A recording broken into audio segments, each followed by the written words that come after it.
ರಾಜ್ಯದ ಗೃಹ ಲಕ್ಷ್ಮಿಯರಿಗೆ ಅಧಿವೇಶನ ನೋಡುವ ಭಾಗ್ಯ.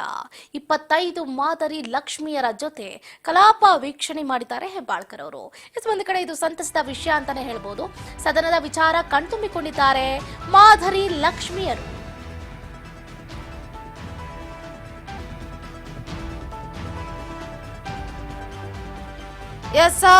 ಗೃಹ ಲಕ್ಷ್ಮಿ ಹಣ ಪಡಿತಾ ಇರುವಂತಹ ಮಹಿಳಾ ಮಣಿಯರ ಖುಷಿ ಮಾತನ್ನ ಇವತ್ತು ವೀಕ್ಷಣೆ ಮಾಡಿದ್ದಾರೆ ಲಕ್ಷ್ಮಿ ಹೆಬ್ಬಾಳ್ಕರ್ ಅವರು.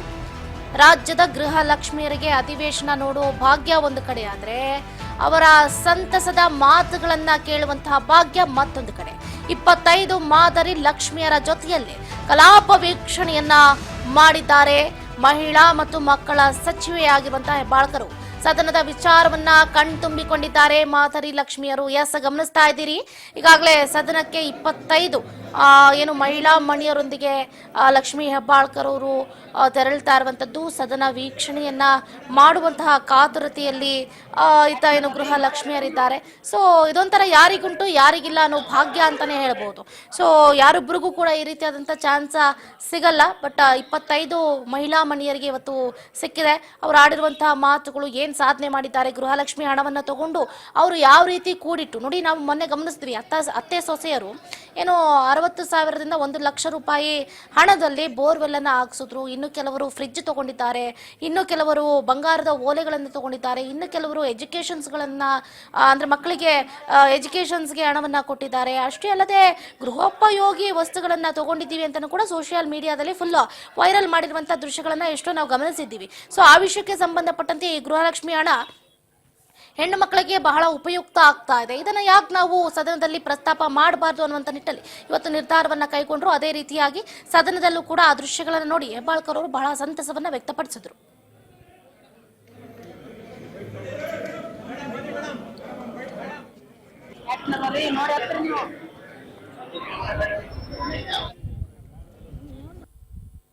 ನಮ್ಮ ಭಾಗದ ಉತ್ತರ ಕರ್ನಾಟಕದ ಶಕ್ತಿಪೀಠ ಸುವರ್ಣ ವಿಧಾನಸೌಧಕ್ಕೆ ರಾಜ್ಯದ ಮೂಲೆ ಮೂಲೆಯಿಂದ ಎಲ್ಲ ಗೃಹಲಕ್ಷ್ಮಿಗಳ ಒಂದು ಭೇಟಿಯನ್ನ ಏರ್ಪಾಡು ಮಾಡಿದೀವಿ.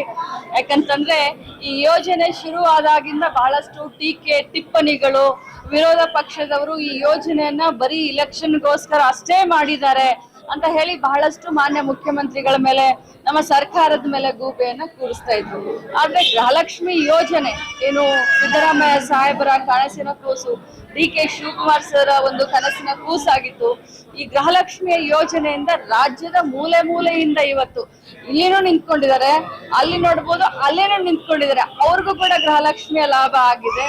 ಅವ್ರಿಗೆ ಯಾವ ರೀತಿ ಇದರಿಂದ ಅನುಕೂಲ ಮಾಡಿದ್ದಾರೆ, ಕೆಲವು ಜನ ಫ್ಯಾನ್ಸಿ ಸ್ಟೋರ್ ಮಾಡಿದ್ದಾರೆ, ಎಮ್ಮೆಗಳನ್ನ ಎತ್ತುಗಳನ್ನ ತಗೊಂಡಿದ್ದಾರೆ, ಮಕ್ಕಳ ವಿದ್ಯಾಭ್ಯಾಸಕ್ಕೆ ಸಹಾಯ ಮಾಡಿದ್ದಾರೆ, ಮೋಟಾರ್ ಬೈಕ್ಗಳನ್ನ ಕೊಡಿಸಿದ್ದಾರೆ, ಅತ್ತೆಯ ಕಣ್ಣಿನ ಆಪರೇಷನ್ ಮಾಡಿದ್ದಾರೆ, ಮಾವನ ಕಣ್ಣಿನ ಆಪರೇಷನ್ ಮಾಡಿದ್ದಾರೆ. ಮಹಿಳೆಯರು, ಇಡೀ ಊರಿನ ಮಹಿಳೆಯರು ಸೇರಿ ಒಂದು ಊರಿನಲ್ಲಿ ದೇವಸ್ಥಾನಕ್ಕೆ ರಥವನ್ನ ನಿರ್ಮಾಣ ಮಾಡಿಕೊಟ್ಟಿದ್ದಾರೆ, ಬೋರ್ವೆಲ್ಗಳನ್ನ ಹಾಕ್ಸಿದ್ದಾರೆ.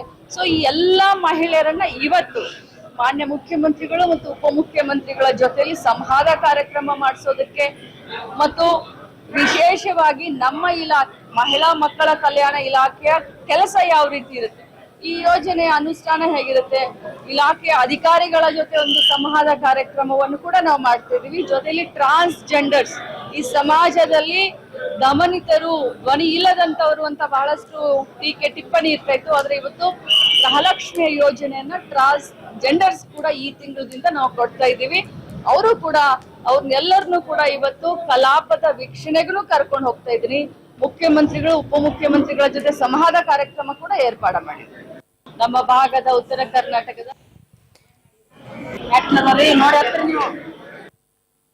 ನನ್ನ ಹೆಸರು ಪ್ರಣತಿ ಪ್ರಕಾಶ್. ನಾನು ಮೈಸೂರಿನ ಲಿಂಗತ್ವ ಅಲ್ಪಸಂಖ್ಯಾತರ ಸಂಘದ ವತಿಯಿಂದ ಜಿಲ್ಲಾ ಸಂಚಾಲಕರಾಗಿ ಕೆಲಸವನ್ನು ನಿರ್ವಹಿಸ್ತಾ ಇದ್ದೀನಿ. ಮತ್ತು ನಾನು ಇವತ್ತಿನ ಕರ್ನಾಟಕ ಸರ್ಕಾರಕ್ಕೆ ತುಂಬ ಹೃದಯದ ಧನ್ಯವಾದಗಳನ್ನ ನಾನು ಅರ್ಪಿಸ್ತಾ ಇದ್ದೀನಿ. ಏನಕ್ಕಪ್ಪ ಅಂತಂದರೆ, ನಮಗೆ ಏನು 5 ಮಹಿಳೆಯರಿಗೆ ಯೋಜನೆಗಳನ್ನ ಅನುದಾನ ಮಾಡಿತ್ತು, ಅದರಿಂದ ಮತ್ತು ತೇಲಿಂಗಿಗಳಿಗೂ 5 ಯೋಜನೆಗಳನ್ನ ಅನುದಾನ ಮಾಡಿದ್ರು ಸಿದ್ದರಾಮಯ್ಯನವರು, ಮುಖ್ಯಮಂತ್ರಿಯವರು ಅನೌನ್ಸ್ ಮಾಡಿದರು. ಅದೇ ರೀತಿ ಪ್ರಕಾರ ಈಗ ನಾವು 3 ಯೋಜನೆಗಳಿಗೆ ನಾವು ಫಲಾನುಭವಿಗಳಾಗಿದ್ದೀವಿ. 1ನೇದು ಗೃಹ ಜ್ಯೋತಿ, 2ನೇದು ಶಕ್ತಿ ಯೋಜನೆ ಮತ್ತು 3ನೇದು ಈ ಗೃಹಲಕ್ಷ್ಮಿ. ಗೃಹಲಕ್ಷ್ಮಿ ಯೋಜನೆ ಪ್ರಥಮವಾಗಿ ನನ್ನಾಗೆ ಮೈಸೂರಲ್ಲಿ ನನಗೆ ಫಸ್ಟ್ ಬಂತು ಅಕೌಂಟ್ಗೆ 2,000 ರೂಪಾಯಿ. ನಾನು ಅದಕ್ಕೆ ತುಂಬ ಆಭಾರಿಯಾಗಿದ್ದೀನಿ. ಸರ್ಕಾರಕ್ಕೆ ನಾನು ತುಂಬವಾದ ಧನ್ಯವಾದಗಳನ್ನ ಸಮುದಾಯದ ಪರವಾಗಿ ನಾನು ತಿಳಿಸ್ತಾ ಇದ್ದೀನಿ. ಹಾಗೆ ಇನ್ನೊಂದು ಸಂತೋಷದ ವಿಷಯ ಏನಂದರೆ ಲಕ್ಷ್ಮೀ ಹೆಬ್ಬಾಳ್ಕರ್ ಮೇಡಮ್ ಅವರು ಸಹ ನನಗೆ ಬೆಳಗಾವಿಯಲ್ಲಿ ನಡೀತಿರುವ ವಿಧಾನಸೌಧದ ಸುವರ್ಣ ಮಹೋತ್ಸವಕ್ಕೆ ನಾನು ಆಹ್ವಾನ ಮಾಡಿದರೆ ಅದು ನನಗೆ ತುಂಬ ಸಂತೋಷವಾದಂಥ ವಿಷಯ. ನಾನು ಅಲ್ಲಿಗೆ ನಾನು ಹೋಗ್ತಾ ಇದ್ದೀನಿ. ಅವ್ರು ನನ್ನ ಬರಮಾಡಿಕೊಂಡಿರೋದಕ್ಕೆ ಅವ್ರಿಗೆ ನಾನು ಆಭಾರಿಯಾಗಿದ್ದೀನಿ. ಅವ್ರಿಗೆ ಚಿರಋಣಿಯಾಗಿರ್ತೀನಿ. ತುಂಬ ದೂರದ ಧನ್ಯವಾದಗಳನ್ನ ಹೇಳಕ್ಕೆ ಇಷ್ಟಪಡ್ತೀನಿ.